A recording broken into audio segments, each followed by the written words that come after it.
I want you to picture an empire so powerful and strange that even its laws sound like something out of a nightmare. In this world, kings were required to sleep with their own sisters. Men could marry hundreds of women without anyone blinking an eye, and a single wrong word before the monarch could mean instant death. That was ancient Persia, the mightiest empire of its era, a place where the unthinkable wasn't just accepted, it was everyday life. If you've got a taste for dark history, stick with me. Hit that bell and get comfortable because what I'm about to tell you might just change the way you see ancient civilization forever. Back around 550 BC, the Persian Empire stretched across almost the entire known world, from the Mediterranean all the way to the borders of India. It was so massive that rulers had to create laws so extreme, they'd make modern minds spin. What passed for normal back then completely defies common sense today.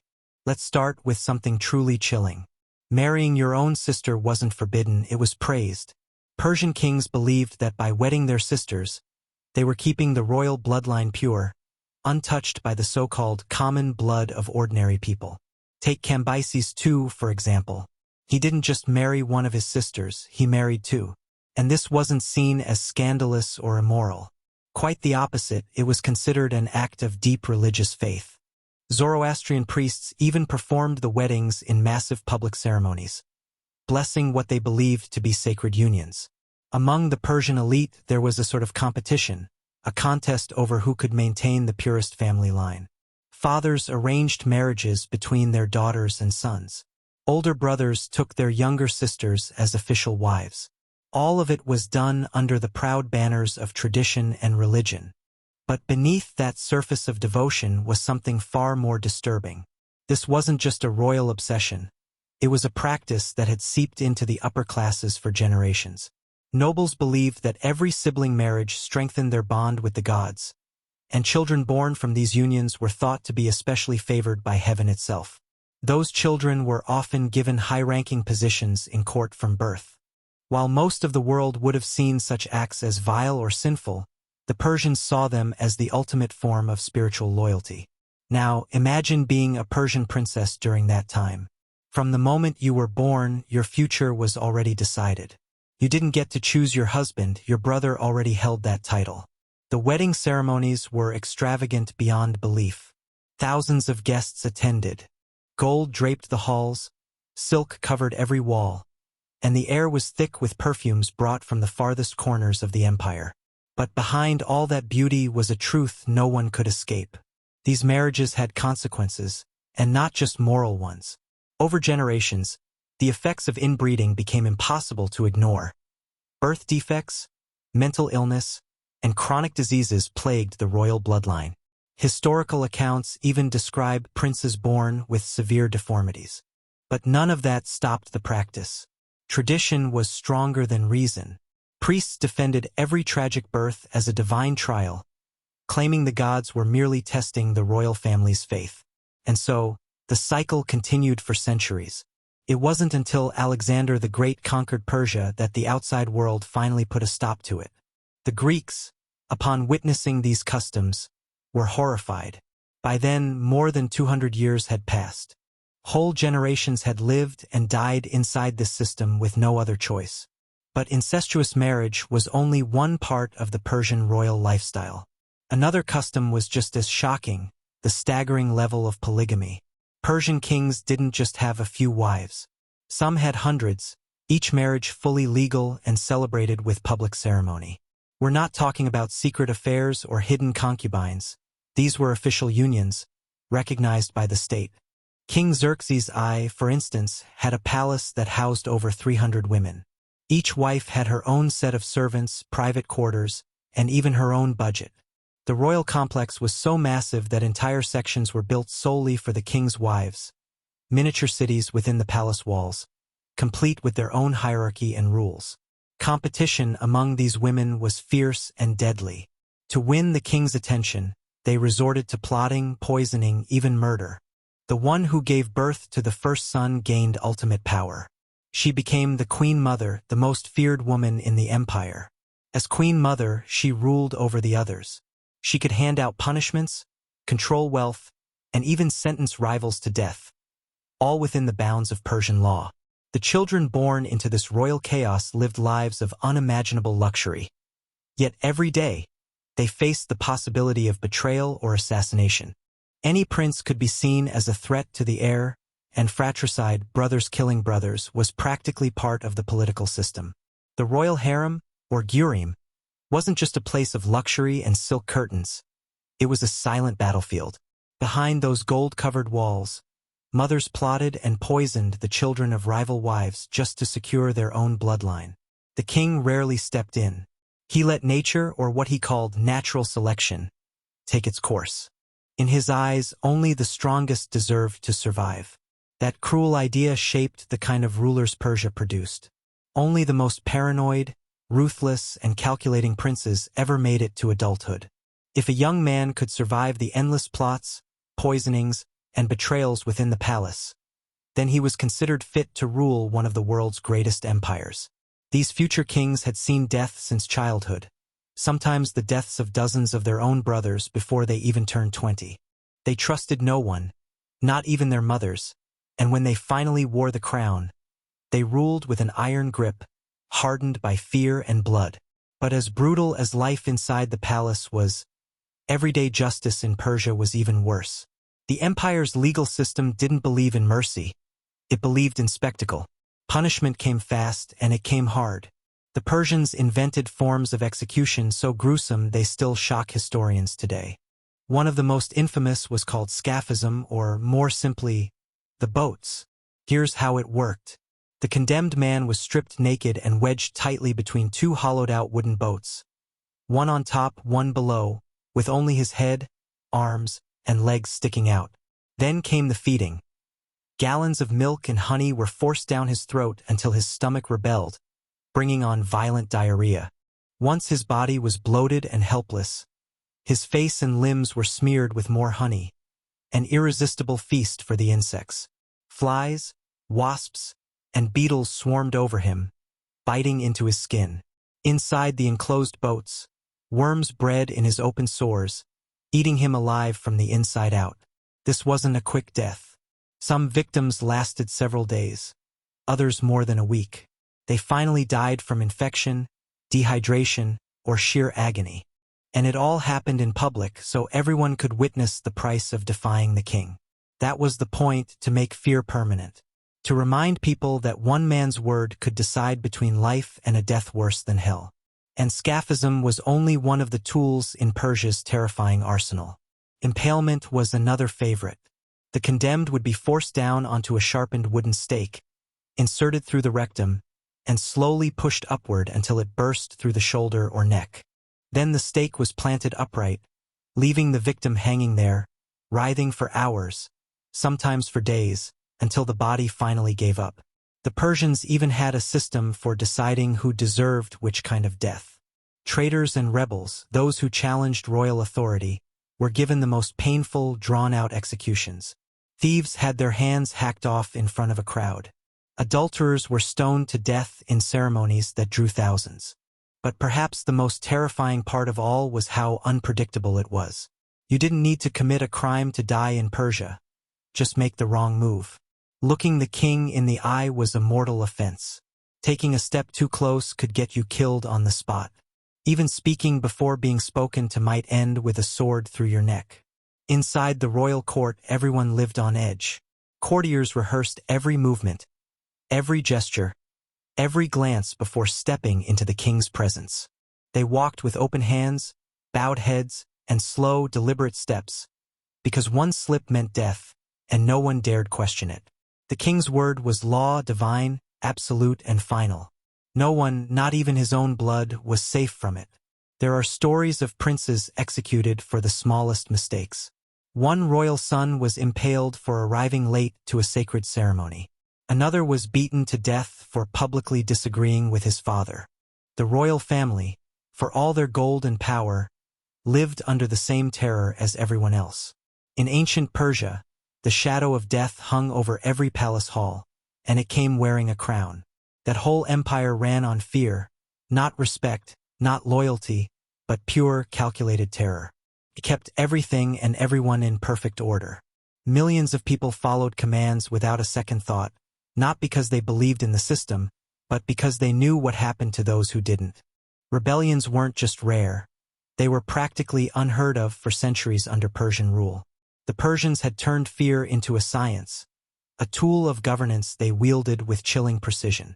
It was so effective that entire nations trembled just at the thought of crossing them. But the horror didn't stop with the public executions. That was only the surface. Everyday life in Persia hid customs that were even darker, even harder to stomach. Take the children, for example. Childhood, as we understand it today, simply didn't exist there. When noble boys turned 5, they were torn away from their mothers without mercy and sent up into the mountains for military training. Those camps were brutal beyond imagination. The boys learned to survive in freezing wilderness, often without food, without comfort, and definitely without compassion.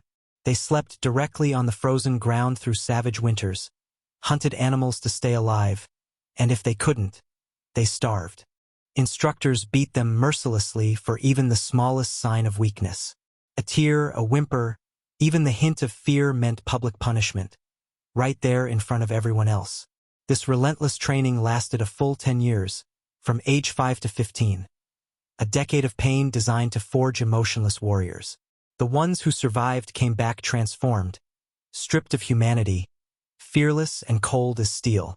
They became perfect killing machines, soldiers who knew no fear, no pain, and certainly no compassion. Whole enemy armies broke just from seeing them advance. While the boys were molded into soldiers, noble girls faced a fate just as grim, though in a different form. From the age of 8, their lives were reduced to one purpose: marriage. Every waking hour was spent learning how to serve, how to obey, and most importantly, how to never question a man. They practiced movements, gestures, even facial expressions for hours every day. A Persian wife had to be flawless. Every glance, every step, every smile rehearsed to perfection. A single mistake during a meal, a misplaced word, or the wrong expression could mean a brutal beating. The husband had total control. Legally, he could do whatever he wanted with her. Sell her, give her away, or kill her outright, and no one would stop him. In the eyes of Persian law, a woman wasn't a person at all. She was property, passed from father to husband like a piece of livestock. She couldn't inherit, couldn't testify, couldn't own anything. Her entire worth was measured by one thing: her ability to bear sons. If she failed to give birth to male heirs, she was immediately replaced. Her husband would take another wife, and the first would lose everything: her home, her status, her dignity. Many of these discarded women ended up serving the younger, more fertile wives they'd once outranked.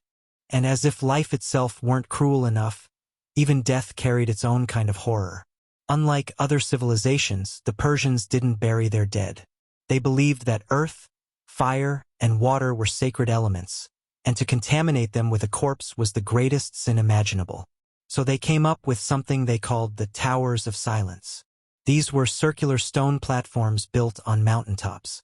When someone died, the body was stripped naked and placed out in the open for scavengers. Vultures, crows, any creature willing to feast. Within a few hours, only clean bones were left, gleaming white under the sun. Families were required to stand and watch the entire process, to see the birds tear the flesh from their loved ones. As disturbing as it sounds, it was considered an honor if the vultures accepted the body. But if they refused to eat, if they simply circled and flew away, that meant the soul was cursed. The whole family would be shunned, banished from ceremonies, from trade, from society itself. Some families never recovered from that kind of disgrace, and no one could explain why the vultures chose some bodies and rejected others. That uncertainty filled Persian life with constant religious fear. People spent fortunes on offerings, sacrifices, and rituals just to make sure their loved ones, and themselves, wouldn't be rejected. The priests took full advantage of this fear.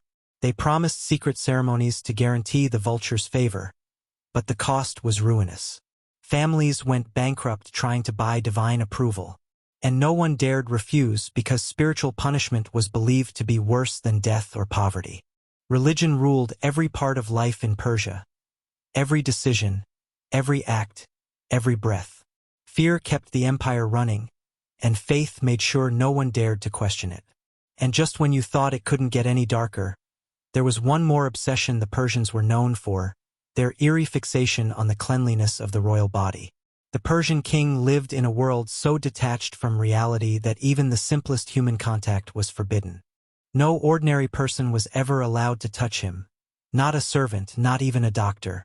When he fell ill, physicians had to examine him from several meters away, studying his color, his breathing, his posture. Anything they could observe without daring to approach. Even bathing the king turned into a sacred ritual of impossible precision. The water for his baths couldn't come from just anywhere. It had to be drawn from a handful of holy springs, often hundreds of miles from the palace. Entire caravans were sent out to fetch it, carrying the water back in sealed containers made of pure gold. And if even a single seal cracked during the journey, that was it, the entire supply was considered defiled. The caravan would dump the water, turn around, and start all over again. The king would simply wait, sometimes for days or even weeks, until the pure water finally arrived. That's how deep the obsession with cleanliness and purity ran. But that wasn't even the most extreme example. The king's meals were prepared by cooks who lived in total seclusion, sealed away from the rest of the world. Once they were chosen for royal service, they never left the palace kitchens again. Not for a walk, not for a visit, nothing. Their lives belonged entirely to the kitchen. Families were allowed to see them only twice a year, and even then only under strict supervision. Every ingredient for the king's meals went through an exhausting inspection process. 30 different officials checking and double-checking every grain, every drop of oil, every pinch of spice. If even one grain of wheat looked suspicious, the entire harvest was burned to ash. Perfectly good food, tons of it, destroyed in the name of purity. Meanwhile, far away in the empire's remote provinces, people were starving. The peasants suffered and died while the royal household poured unimaginable wealth into making sure a single loaf of bread was flawless. The gap between the rulers and the ruled wasn't just wide, it was a canyon. Persian nobles lived in a fantasy world, completely detached from the reality of their own people. Most of them had never seen true hunger, never known pain, never witnessed death outside of ceremonies or executions. They grew up believing they were semi-divine, gods in human form, born to rule over lesser beings. With that kind of mindset, ordering mass executions or wiping out entire villages felt no different to them than ordering a meal. Life itself had no real value, not unless it served the empire's glory or preserved their so-called divine bloodline. That twisted belief system kept Persia powerful for over 2 centuries. But in the end, it also guaranteed its downfall. When Alexander the Great marched into Persia around 330 BCE, he found an empire that was already hollow inside. The nobles were too proud, too blind to see the danger approaching. They believed the gods would protect them, that their sacred blood made them untouchable. But no divine power came to their rescue. Alexander's armies crushed them, tearing through their defenses with brutal efficiency. Within a decade, what had once been the greatest empire on earth completely crumbled. The mighty towers of silence were left to crumble, and the vultures abandoned them forever.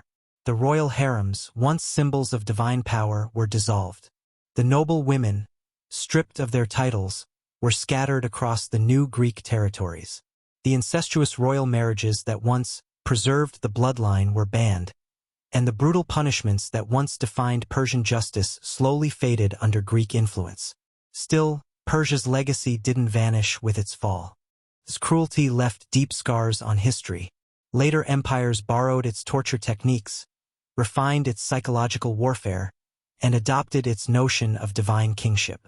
Even centuries later, European monarchs claimed their thrones by the will of God, echoing Persian ideology without even realizing it. And that obsession with control, with ruling through fear, has been repeated over and over throughout human history. We walk through the ruins of Persepolis today and see only weathered stones. But those stones remember. They witnessed horrors our modern minds can barely imagine. They stood silently as people suffered beyond comprehension, and they still hold the echoes of that pain. Ancient Persia stands as proof that civilization and cruelty aren't opposites. They can exist side by side, perfectly balanced. An empire can build breathtaking palaces and still practice monstrous traditions. Can create art that stirs the soul while enforcing laws that crush it. That's the dark truth Persia left behind. When power has no limits, humanity itself becomes optional. And if this journey through the shadows of history struck a chord with you, stick around. There are many more stories just as unsettling, just as revealing. History isn't as clean or as noble as they taught us in school. Here, we tell it the way it really was, raw, unfiltered, and uncomfortably real.